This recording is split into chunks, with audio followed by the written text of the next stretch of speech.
I'm just excited that we're to this point. Certainly the history of basketball, everybody knows Pat Summitt and what she's done through the years at Tennessee. And then Kelly, I know her as Kelly Jolly, but her married name is Harper. And what she's done with her alma mater since she's been there. And then you know UConn's history. You know, I've got to study the bracket, really. What I know at this point is Jackson State. I even played against Jackson State when I was a player. And if we're fortunate enough to win that, if I remember, it's Virginia Tech and Marquette. So really those three schools right now are the only three that I took a screenshot of in my mind. What three schools do I need to concern myself with immediately?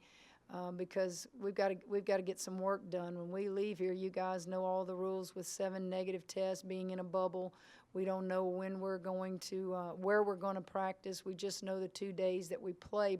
Don't even know the hotel. We know it's 2, but we don't know of which 2 we will be assigned to yet. I think that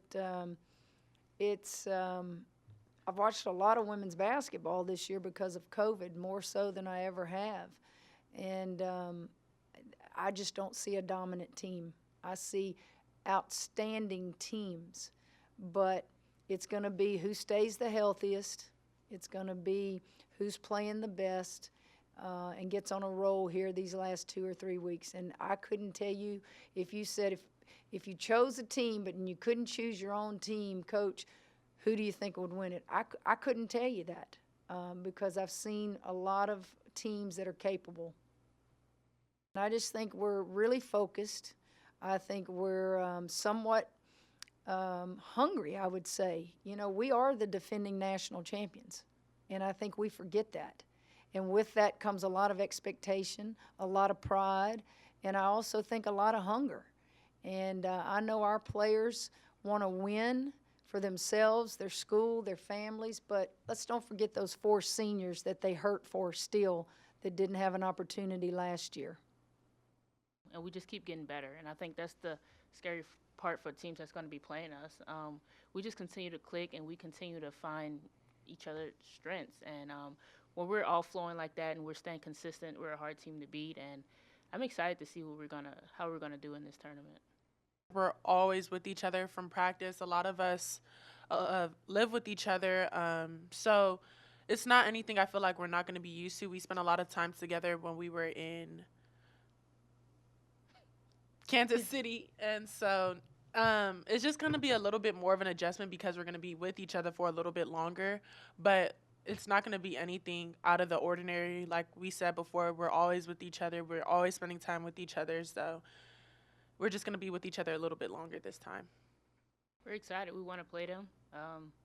Want to play anybody who want to play us.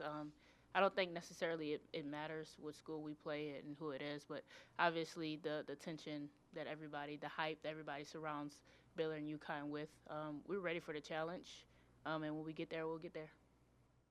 Well, my initial reaction when someone sent it to me was, I hope he has a mild case, because I certainly did, and didn't even really realize I had it until I was told, and never really had any symptoms other than losing taste and smell. My second thought about it is, I wonder if he thinks he got that at the conference tournament, because they've been away from the conference tournament for over a week, and he was like I was, why are we playing conference tournaments? But again, that's just speculation, and my initial thoughts when I heard that he had it. And then lastly is, you know, when I had it, we had a lot that quarantined. And that was my third thought, is like, I wonder if anybody else on the team, it's going to be a trickle-down effect the next, week to 10 days. Moon and I were extremely excited that it was going to be in New Orleans last year, because that's our home state. And we were going to fight over the number of tickets that each of us was going to need. Staying home in Texas is a good thing. It's good for the state. It's good for women's basketball in our state. You just wish there was not a limit on the number of people who could see it. We went to San Antonio in 2010. That was Brittany Griner and that group's freshman year. and we actually lost in the semifinals to UConn, who had Tina Charles and that crew. So they did a remarkable job with the Final Four. Now it's certainly going to be different this year. I guess maybe what it does do, it keeps you out of airports. It keeps you off of, commercial airlines. I'm sure a lot of them will be charter flights, but it's one less exposure to the public probably. We will leave here on 2 buses tomorrow afternoon, evening, and then we'll go straight there from what I've been told and do our COVID test and then check into the hotel. And I don't think we get to practice until Thursday. And you're not even practicing the day before. We play on a Sunday. It's my understanding we're not even going to get to practice on the floor that we play on the day before. We'll have to practice on that floor 2 days before. So everything is just kind of different for all of us.